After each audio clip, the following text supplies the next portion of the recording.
Of a role does spirituality play in your life? Like a belief in a higher power? I believe in God, you know. I wouldn't say I'm the most religious person, or, I was raised in the church, my grandfather was a deacon in the church up the street from my house. My mother was heavy in the church. But I didn't, I kind of like, I say I strayed from that when I got a teenager. But when you get in jail, you grab the Bible. Yeah. You need solace. Man, it give you solace. What made you stray away from the church when you was young? I think we moving to Atlanta and just, my mother working all the time, just things changed. When we stayed in Alabama, we had a different lifestyle than when we stayed in Atlanta. When we stayed in Atlanta, it was just like too many distractions. In Alabama, church is kind of like social thing. Mm-hmm. In Atlanta, I had a lot of more things I can do socially, so it wasn't the same thing. What kind of church guy were you? Were you like in the choir, or you just show attended. up on Sunday? Man, my mother and my grandmother, they just wanted me to go. That was just the thing, so. To me, I used to like to go. I definitely used to like to hear the choir. Mm-hmm. To me, it was just fun. When you started going through like those tough parts of your life, or did you think that those were moments of like divine order? I don't know. Like God wanted you to go through that?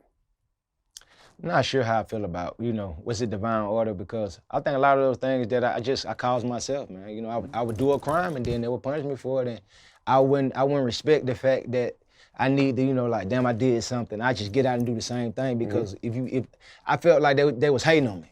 So when I went to jail for the 6 months, I come out and almost do the same thing, because it's like I'm pissed. It's like y'all locked me up.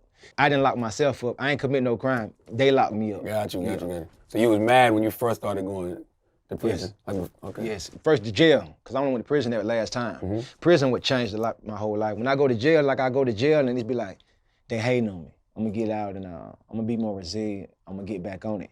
And I take that approach and get back and just start recording, and I be so much filled with revenge from them locking me up. But I still wouldn't last another year. Yeah. Because it's like, I'm coming in, it's no forgiving, it's no accountability. It's almost like fuck everybody when I got out. So it's like, it's not a good place to be in. So when did you commit to change and realize it ain't nobody? When I just went to prison, the last time. The last time, yeah. You also mentioned, I saw the other meme you put up, that you gave Keisha $2 million before going to jail. That's an urban legend. You gave her $2 million when There's a lot of truth in rumors, you know what I'm saying? I definitely say she held me down and I came back in a good position. You can't I didn't make up the actual meme, how they got it, but man, there's a lot of truth to rumors. Like, yeah, I could not have been in the situation where I am now without her.